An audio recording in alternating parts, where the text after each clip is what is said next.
اللہ تعالیٰ نے عورت کو مرد کی کمزوری بنایا ہے.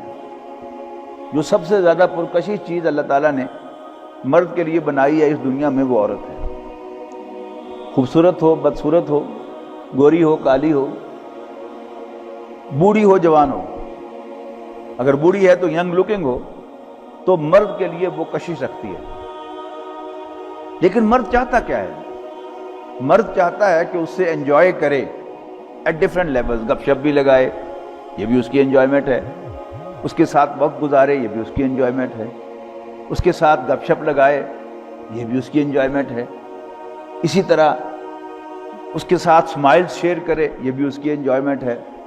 اور سمائلز کا الٹ کبھی جو ہے اس کا غصہ جو ہے وہ بھی دیکھ کر وہ اس کو انجوائے کرتا ہے.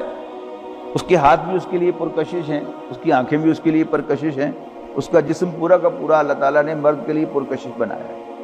لیکن مرد یہ چاہتا ہے بائی ہز نیچر کہ میں مفت میں یا بہت تھوڑی پیمنٹ کر کے اس سے ہر سٹیج پر انجوائے کروں. دین کیا کہتا ہے؟ اللہ اور اس کا رسول صلی اللہ علیہ وسلم اپنے ماننے والیوں کو کیا انسٹرکشن دیتا ہے، اس کا خلاصہ عرض کر رہا ہوں کہ نبی اکرم صلی اللہ علیہ وسلم کہہ رہے ہیں، خلاصہ عرض کر رہا ہوں اپنی ماننے والیوں کو جو ان کی بیٹیوں کی مانند ہیں، کہ جب تک کوئی مرد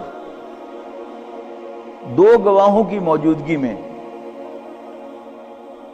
تمہارے روٹی کپڑا مکان اور عزت و آبرو کی حفاظت کا ذمہ نہ لے لے اور تمہیں اپنی وراثت میں شریک نہ کر لے تو اس کو اسمائل بھی پاس نہ کرنا. جب مرد کیا چاہتا ہے کہ ذرا اس کی تعریف کر کے، ذرا اس کو ایک کپ چائے پلا کر، یا اس کو کوئی اور مشروب پلا کر، یا اس کے کپڑوں کی تعریف کر کے، یا اس کے شکل و شباہت کی تعریف کر کے، یا کسی اور ٹیلنٹ کی تعریف کر کے وہ اس سے انجوائے کرے جہاں تک وہ کر سکے. جس جگہ پر بھی عورت جو ہے وہ اس کے چکر میں گرفتار ہو جائے اس سے انجوائے کرے. جبکہ اللہ کا دین اسے منع کر رہا ہے کہ جب تک کوئی شخص تم سے نکاح کر نہ لے، نکاح کا وعدہ بھی نہیں، سہانے خواب جتنے مرضی دکھائے، لیکن جب تک دو گواہوں کی موجودگی میں، اور وہ گواہ جو ہیں وہ بھی عورت کے اپنے ہونے چاہیے. ذہن میں رکھیے گا اس بات کو. بہت سے مرد ہیں جو کسی عورت کو ٹریپ کرتے ہیں، شادی شدہ ہوتے ہیں پہلے، لیکن اس سے کہتے ہیں کہ ذرا کچھ مصلحت ہے کہ میں اس کو خود اپنے وقت پر ڈسکلوز کروں گا، اور اپنے گواہ لے کے آتے ہیں. کوئی رجسٹریشن وغیرہ نہیں ہوتی نکاح کی، اور شو یہ کرتے ہیں کہ جو بچی یہ چاہتی ہو کہ نہیں یہ حرام راستہ ہے، میں نے اس کو اختیار نہیں کرنا، تو نکاح بھی رچا لیتے ہیں اور 7-8 سال اس کی زندگی جو ہے اس کو برباد کر کے پھر کہتے ہیں کہ جی نہیں میرے حالات اجازت نہیں دیتے، میرے بیوی بچے نہیں مانتے، آئی ایم سوری. اب وہ 8 سال اس بچی کے کہاں چلے گئے؟ سمجھنے کی بات ہے نا. دین جو راستہ بتا رہا ہے وہ عورت کے لیے سیکیور راستہ ہے. اس کی عزت و آبرو کی حفاظت کا بھی وہی راستہ ہے، اس کے روٹی کپڑے مکان کا بھی وہی راستہ ہے. اور پھر جو جیسا کہ میں نے عرض کیا کہ یوں ہی کوئی شخص کسی عورت سے نکاح کرتا ہے تو عورت اس کی وراثت میں بھی حصے دار ہو جاتی ہے. یعنی قرآن مجید میں نبی اکرم صلی اللہ علیہ وسلم کی احادیث میں عورت کی وراثت کا ذکر ہے.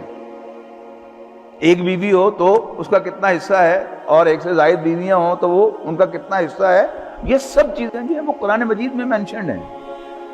وہ لوگ کہ جو احادیث کا انکار کرتے ہیں وہ بھی ذرا آپ کو ہیرا پھیری چکر چکر دیتے رہتے ہیں ادھر سے. لیکن یہ بات تو چوتھے پارے کے آخر میں آپ خود پڑھ کے دیکھ لیجئے کوئی بھی ترجمہ والا کرامتی اٹھا کر کہ قرآن مجید میں وہاں وراثت کا قانون بیان ہوا ہے تو اس میں واضح طور پر آپ کی منکوحہ بیوی جس سے آپ نے نکاح کیا ہے اس کی وراثت کا تذکرہ ہے کہ نہیں ہے. تو آج جو دنیا میں شور ہے وہ سب کیا ہے؟ اس سارے شور کا اگر میں خلاصہ نکالوں تو وہ بھی عرض کر دوں کہ وہ کیا ہے؟ اسلام سے بغاوت. ویسٹ جو ہے اس کا نعرہ ہے آزادی. لیکن کبھی آپ نے غور کیا، آپ میں سے جو حضرات ویسٹ میں گئے ہیں، برطانیہ جانے کا یا امریکہ جانے کا، کینیڈا جانے کا یا آسٹریلیا جانے کا، نیوزی لینڈ جانے کا، جن لوگوں کو اتفاق ہوا ہے، یہی ویسٹ کہلاتا ہے. کون سی آزادی ہے وہاں پر؟ آپ اپنی مرضی سے گاڑی نہیں چلا سکتے، اپنی مرضی سے مکان نہیں بنا سکتے، اپنی مرضی سے کسی جگہ کھڑے ہو کر آپ گفتگو نہیں کر سکتے. پابندی ہے. آپ مکان میں جو نقشہ آپ نے پاس کرایا ہے اس میں اگر اینٹ یوں رکھی ہوئی تھی، آپ نے یوں لگا دی ہے، تو فوراً آپ کو آ کر جو سٹی کونسل ہے وہ آپ کو پوچھے گی کہ یہ آپ نے کیوں کیا ہے. یہ تو پاکستان ہے ملک جہاں پر آپ کو آزادی ہے، جو مرضی آپ کہہ لیں کوئی پوچھنے والا نہیں، جیسے مرضی آپ گھر بنا لیں کوئی پوچھنے والا نہیں، آپ جہاں مرضی ٹریفک کے قانون کو توڑ لیں کوئی پوچھنے والا نہیں. وہاں کہاں آزادی ہے؟ تو وہ آزادی جو ہے اس کو بھی سمجھ لیجیے اللہ تعالیٰ کی غلامی سے آزادی ہے.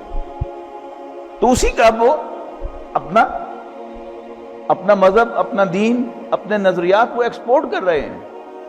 اور یہ اسی کا حصہ ہے کہ فیمنسٹ موومنٹ جو ہے پہلے امریکہ سے شروع ہوئی تھی اور اب وہ پوری دنیا میں ایکسپورٹ کی جا رہی ہے. اور پھر خود ہمارے اپنے ہی لوگ، ہمارے دانشور مرد، ہماری دانشور عورتیں، اور کچھ عورتیں کہ جن کا پاکستان سے سوائے اس کے تعلق کہ وہ کبھی شاید پاکستان میں پیدا ہوئی ہوں یا ان کے والدین کا تعلق پاکستان سے ہو، وہ تشریف لاتی ہیں صرف یہ فساد پھیلانے کے لیے اور یہاں کی عورتوں کو بغاوت پر اکسانے کے لیے. گھر برباد ہو جائیں تو اس سے ان کو خوشی ہوتی ہے. دین کی بات پھیلانا صدقہ جاریہ ہے. ثواب کی نیت سے ویڈیو کو شیئر ضرور کیجیے. جزاک اللہ.